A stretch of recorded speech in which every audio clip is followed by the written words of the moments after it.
BPA news, देश का सच। महाराणा प्रताप की जयंती पर सपा अध्यक्ष अखिलेश यादव ने की प्रेस वार्ता। प्रेस वार्ता में अखिलेश यादव ने कहा कि समाजवादी पार्टी महाराणा प्रताप की सबसे बड़ी प्रतिमा रिवर फ्रंट पर लगाएगी, जिसमें महाराणा प्रताप के हाथ में सोने की तलवार होगी। अखिलेश ने साथ ही यह भी कहा कि भविष्य में आज के दिन को 2 दिन का अवकाश घोषित किया जाना चाहिए। इसके साथ ही बीजेपी पर आरोप लगाया कि उनके एजेंडे में कभी भी नौकरी का मुद्दा नहीं रहा। अखिलेश ने यह भी कहा कि करणी सेना टेम्परेरी थी, असली सेना तो भारतीय सेना है। शुभकामनाएं देना चाहता हूं। महाराणा प्रताप जयंती हर वर्ष इसी तरह मनाई जाती है। जहां कहीं भी हम लोग कार्यक्रम में होते हैं या आज के समय पे जो सोशल मीडिया का प्लेटफॉर्म है, उसके माध्यम से भी हम लोग शुभकामनाएं और बधाई और लोगों से जुड़ने का प्रयास करते हैं। महाराणा प्रताप जी के बारे में कोई ऐसा नहीं होगा जो नहीं जानता होगा।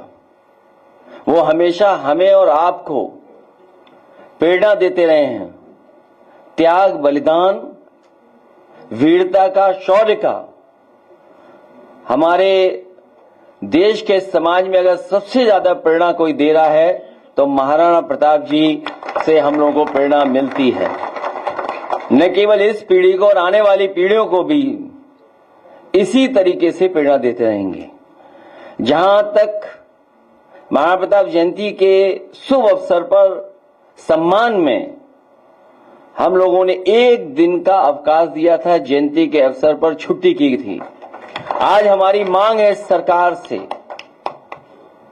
कि जब हम आप सब मिलकर के उनका शौर्य, उनका बहादुरी, उनका साहस, उनका बलिदान, त्याग याद कर रहे हैं, तो कम से कम भविष्य में 2 दिन की छुट्टी जरूर की जाए, जिससे 1 दिन तैयारी हो सके और दूसरे दिन हम लोग बहुत खुशी और बहुत उत्साह के साथ मना सकें। हालांकि चौराहे पर और जगह उनके सम्मान में प्रतिमा लगी है। जो लोग वहां से निकलते होंगे, जाते होंगे, तो हमेशा प्रेरणा लेकर के और इंस्पायर होकर के जाते होंगे। मैं आज के दिन लखनऊ की सबसे प्रतिष्ठित जगह जो भविष्य में बनेगी, न केवल लखनऊ की बल्कि देश की मैं कह सकता हूं, यही हमारा रिवर फ्रंट, जहां पर और महापुरुषों को हमने सम्मान देकर के उनके नाम पर पार्क बनाने की घोषणा की है, वहीं मैं आज अपने सभी लोगों को भरोसा दिलाता हूं कि देश की सबसे अच्छी प्रतिमा अगर कहीं लगेगी तो समाजवादी लोग मिलकर के इसी रिवर फ्रंट पर लगाने का काम करेंगे। न केवल उनके लिए प्रतिमा से सम्मान देने का काम करेंगे, वहीं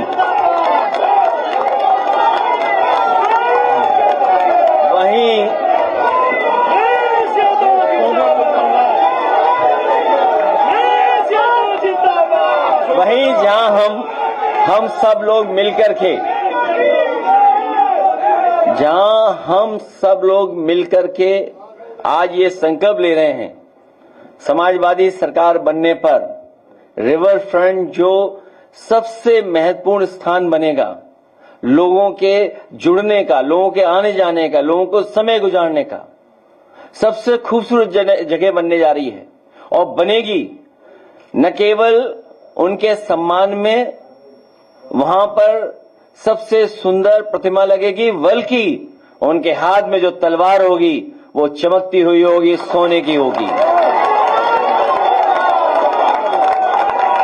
मैं इन्हीं शब्दों के साथ अपने सभी साथियों का और खासकर प्रेस के साथियों से जो हमेशा हम लोगों को मिलने का मौका मिलता है, मैं सभी प्रेस के और सभी इस कार्यक्रम में शामिल हुए हैं उनका बहुत बहुत धन्यवाद देना चाहता हूं, क्योंकि जिन परिस्थितियों में आज हम लोग इकट्ठे हुए हैं और जो माहौल है, रात दिन सुबह हम लोग कुछ न कुछ देख रहे हैं, कुछ न कुछ हमें सुनने को मिलता है, हमारे मीडिया के माध्यम से भी और जो सोर्सेज हैं उससे भी हमें देखने और समझने का मौका मिलता है। लेकिन उसी समय हम समाजवादी लोग अपने लोगों के साथ साथ आम लोगों के लिए भी अपील करना चाहते हैं, और वो संदेश मैं चाहूंगा कि अरविंद जी एक बार पढ़ करके और फिर प्रेस के लोग अगर कुछ सवाल पूछना चाहेंगे तो जैसा हर दिन होता आया है कि हम और आप लोग मिलकर बात करते हैं, तो फिर हम लोग मिलकर के बात करेंगे।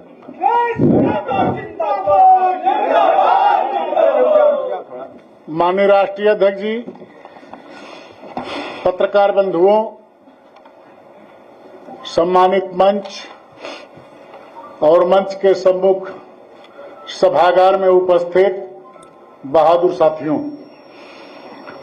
हमें अपने देश की बहादुर सेना पर गर्व है। हम सब देश के साथ हैं। संकट का समय समझदारी की और भी अधिक मांग करता है।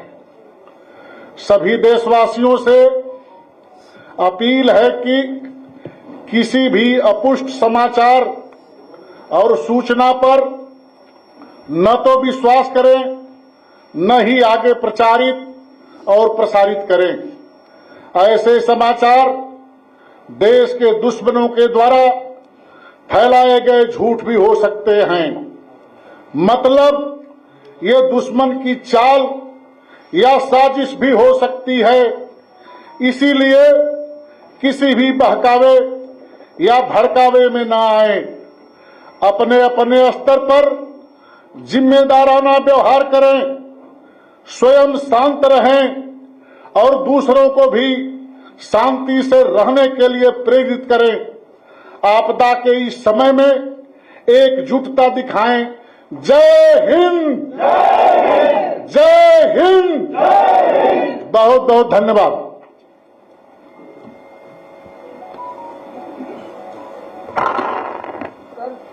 कल सुप्रीम कोर्ट ने अवमानना के केस में प्रदूषण नियंत्रण बोर्ड के भर्ती होनी थी, उस पर मुख्य सचिव को हड़ताल लगाई है और 18 तारीख को वर्चुअली तलब किया है। सुप्रीम कोर्ट में उसकी नियुक्ति का मामला था, जो उसने नौकरियां खाली हैं, वो अभी भी कोर्ट के ऑर्डर के बाद भी सरकार ने नहीं दी। मैंने वो केस फॉलो नहीं किया है, लेकिन नौकरी भारतीय जनता पार्टी के एजेंडे में कभी नहीं रही।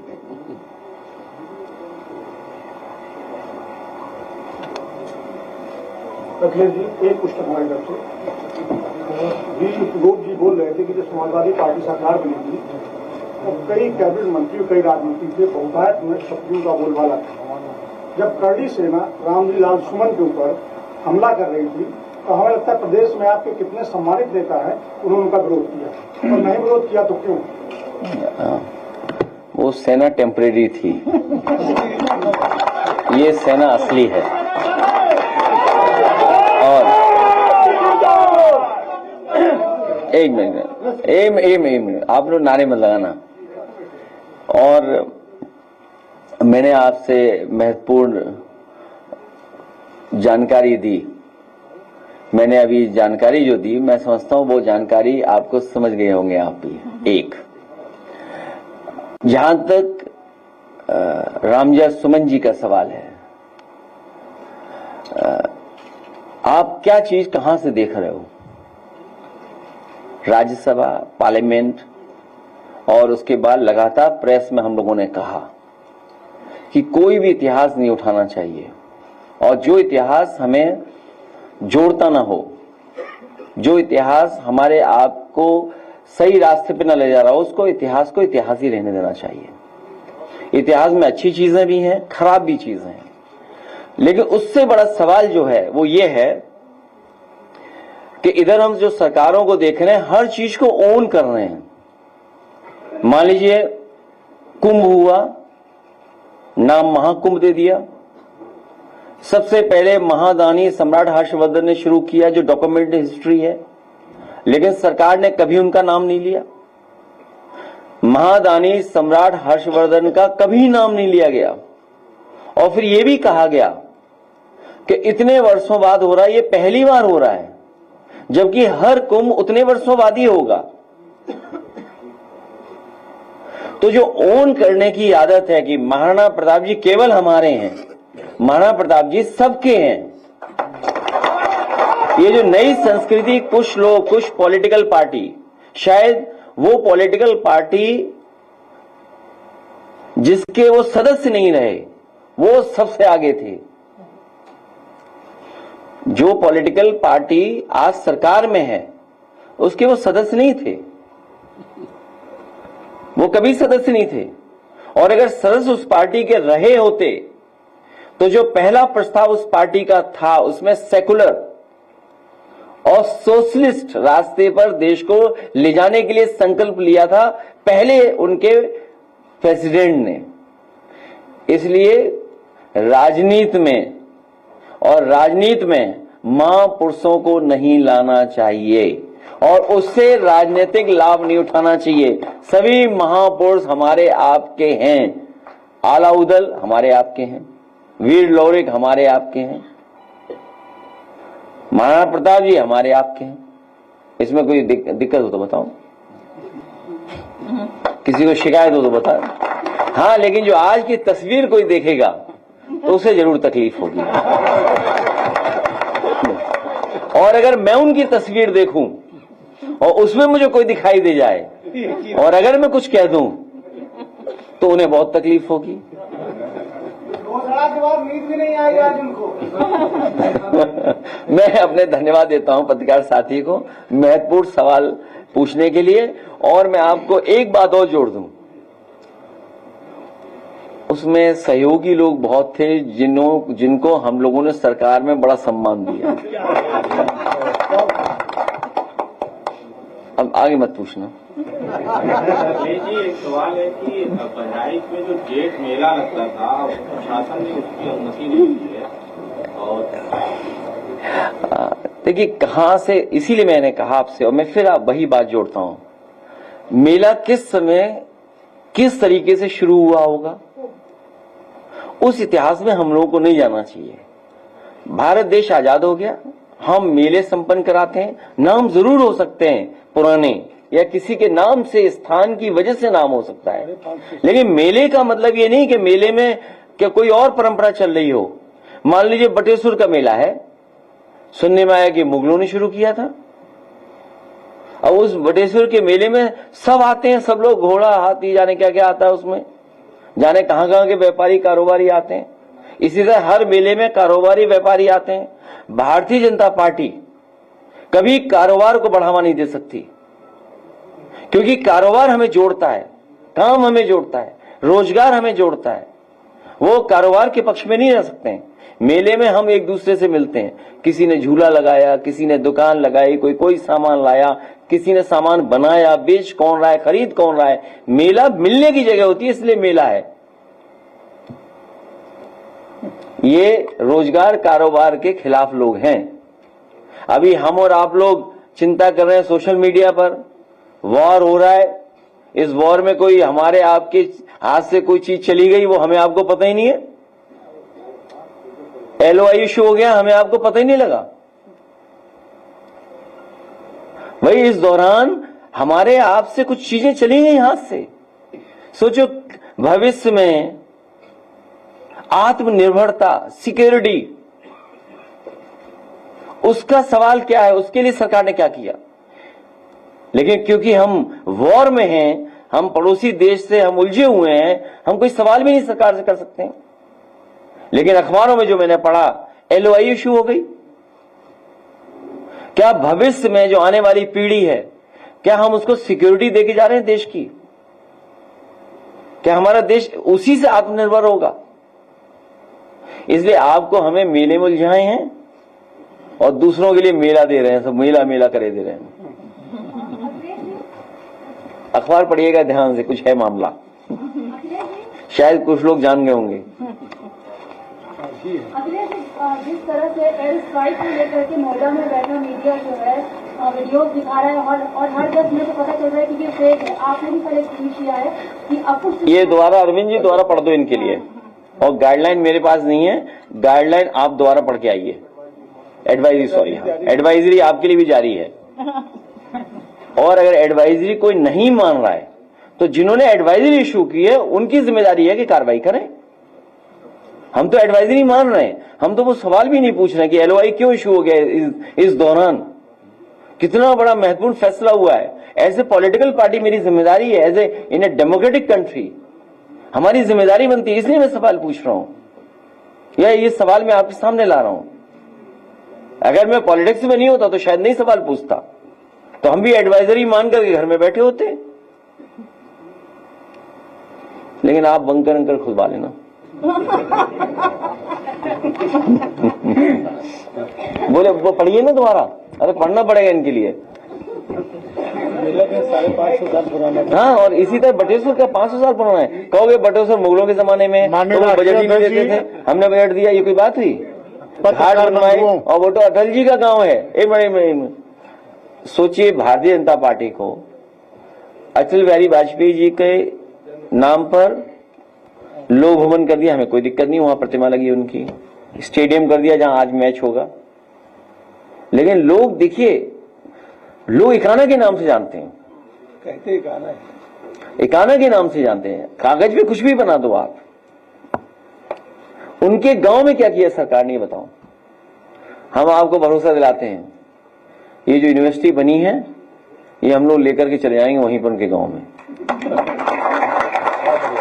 और उनके मेले लगता था वहां, 500 साल पुराना वो भी मेला है बटेश्वर, गूगल करके देखिए, कोई गूगल करके बताओ कि कितना पुराना था बटेश्वर मेला, उसको ही बंद कर देगी बीजेपी एक दिन। तो 550 साल पुराना, तो ये भी 550 जो मैं बता रहा हूँ बटेश्वर वाला, इसमें 40% हिंदू जाते हैं। नहीं वो सब जाते हैं, कारोबार सब जानते हैं, दुकानें सबकी होती हैं। तो इसे किया, अरे यही नहीं पता झूला कौन लाया है, झूल कौन रहा है। योग भाई मुख्यमंत्री झूले नहीं, न झूले से लेना देना उन्हें कोई। कितने साल पुराना है? हाँ देखिए आप, बटेश्वर 700 साल पुराना है। अब कब आए थे अंग्रेज, कब आए थे मुगल, चले गए सब। अब तो आजाद हो गया, अब संविधान है और लोग आज भी जुड़ते हैं वहां पर, और सब जुड़ते हैं वहां, ऐसा नहीं है। तो अगर इन्हें पता लग जाए कि 700 साल पुराना है मेला वहां, तो ये सरकार जाके उसको ही बंद कर देगी। सैफई मेला ही बंद हो चुका है, लेकिन गोरखपुर मेला चल रहा है। सुना है वहां पर कुछ और तरह के कार्यक्रम हो रहे हैं, लेकिन हमारे प्रेस के साथी उनका वीडियो नहीं दिखाएंगे। मैं अपने प्रेस के साथियों से कहूंगा कि इस समय बहुत लोग टीवी देख रहे हैं, सोशल मीडिया देख रहे हैं, उस गोरखपुर के मेले का भी कुछ वीडियो दिखाइए सबको। सोशल मीडिया दिखा रहे हैं, भयभीत है सरकार। भयभीत है? तुम तो बिल्कुल भयभीत नहीं दिखे। अरविंद जी पढ़िए जरा, हाँ दोबारा। माननीय राष्ट्रीय अध्यक्ष जी, सम्मानित मंच, पत्रकार बंधुओं और इस सभागार में उपस्थित बंटी राव बहादुर साथियों, हमें अपने देश की बहादुर सेना पर गर्व है। हम सब देश के साथ हैं। संकट का समय समझदारी की और भी अधिक मांग करता है। सभी देशवासियों से अपील है कि किसी भी अपुष्ट समाचार और सूचना पर न तो विश्वास करें, न ही आगे प्रचारित और प्रसारित करें। ऐसे समाचार देश के दुश्मनों के द्वारा फैलाए गए झूठ भी हो सकते हैं। मतलब ये दुश्मन की चाल या साजिश भी हो सकती है। इसीलिए किसी भी बहकावे या भड़कावे में न आए। अपने अपने स्तर पर जिम्मेदाराना व्यवहार करें, स्वयं शांत रहें और दूसरों को भी शांति रहने के लिए प्रेरित करें। आपदा के इस समय में एकजुटता दिखाएं। जय हिंद, जय हिंद।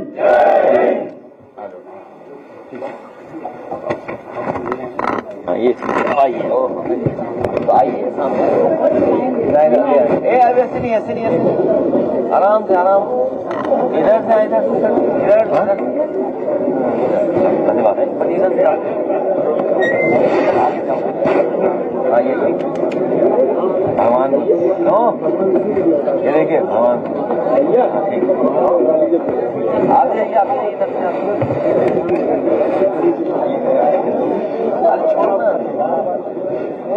हाँ रैपअप हो गया, बहुत अच्छा। महिलाओं को अरे भैया सुनिए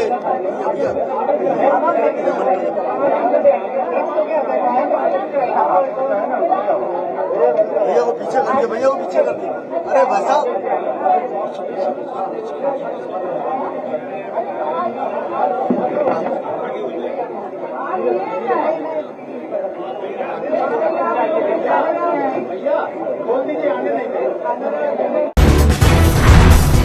BPA न्यूज, देश का सच।